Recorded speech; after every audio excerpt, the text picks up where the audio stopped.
What is up, my good people? Today we're going to be reacting to Redditors' comments on Khamzat Chimaev versus Yoel Romero. Now, I've always thought that this is a very interesting stylistic matchup, obviously because of Yoel Romero's wrestling accolades. He's achieved far more than Khamzat ever has.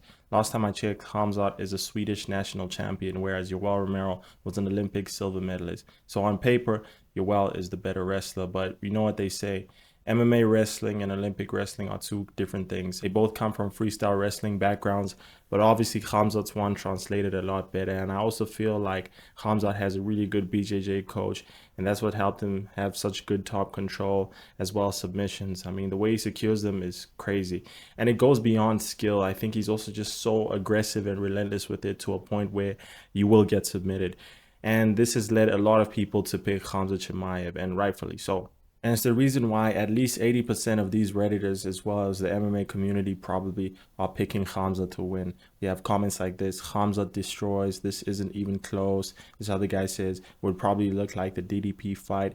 And what's interesting about that fight is that it was going to play a very pivotal role on how we view Khamzat and who in the division can beat him. DDP on paper is a very dangerous matchup because he's stalky. Well, he's not really stalky, but he's just very bulky, very strong, and he also has very good takedown defense. Remember when he went up against Robert Whitaker? Yes, he was taken down, but for the remainder of that round, he was able to land vicious ground and pound, mostly, if not only, elbows that helped him steal it in the latter half. And if you remember correctly, he was getting pieced up in the first half. Robert Whitaker was faster, more explosive, definitely not powerful, but yeah, he was winning. And then boom, DDP took over. And this is something that not even Yoel Romero could do in both fights. Yes, at times he was able to control Robert Whitaker, especially in the second fight. That's the one where he had more success, and some people actually thought it was a robbery. I'll have to go back and watch the fight. But still, he had a lot of success in the grappling exchanges. But ultimately, he didn't do enough to convince the judges. And this is very interesting, knowing that that same Robert Whitaker was finished in one round by Khamzat Chimaev. I'm not one of those guys to use MMA math because Izzy beat Alex Pereira, who beat Sean Strickland, who beat Izzy. Now, of course, Izzy is definitely not the worst fighter of all those three. I would say it's Sean Strickland. When you look at all three of their resumes, Alex Pereira and Izzy are clearly in the lead. And I'm glad that this was addressed in one of the comments. You have Firm Satisfaction 173 commenting, Yoel also lost to Whitaker twice. Khamzat smashed him in under a round. And then Mr. Z4N3 comments, what do we call this? Obviously MMA math. Yeah, this is not a very strong argument to use. You have to give context before you use MMA math. Otherwise, it just makes you look silly. Robert Whitaker didn't beat Yoel Romero through wrestling primarily. He wasn't always going for relentless takedowns, searching for submissions, putting him in a crucifix.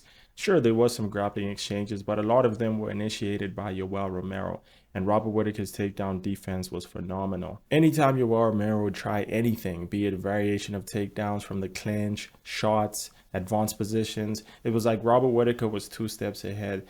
And I just don't think Yoel Romero possesses the same tools as Khamzat Chimaev.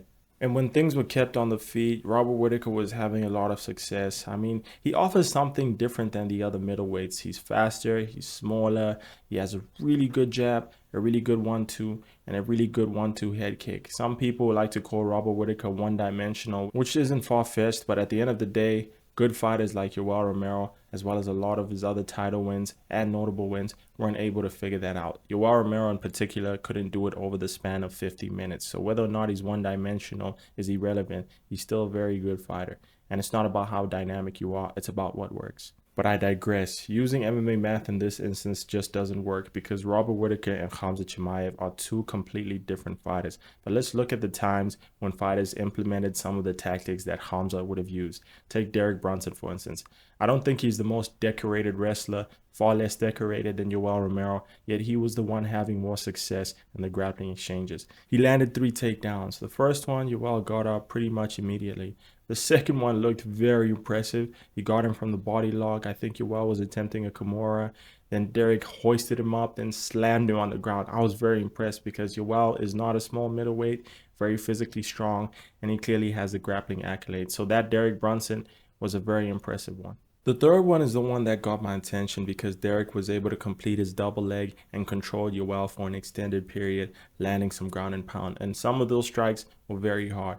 and that just doesn't sit right with me knowing who he's going up against in this fantasy matchup. And this isn't the only time he's been dominated on the ground. Jacare Souza also implemented this in the very last round of their fight. He was able to take down Yoel with a double leg, controlled him for a really long time. If I'm not mistaken, it was over 2 minutes, and he landed a few ground and pound strikes, including punches and elbows.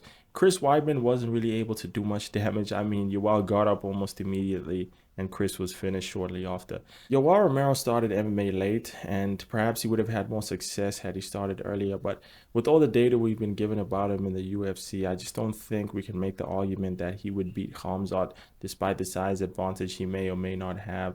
So I would have Khamzat winning via dominant decision, because aside from his debut fight, I don't think anyone else has been able to submit him, and who would with the neck that big?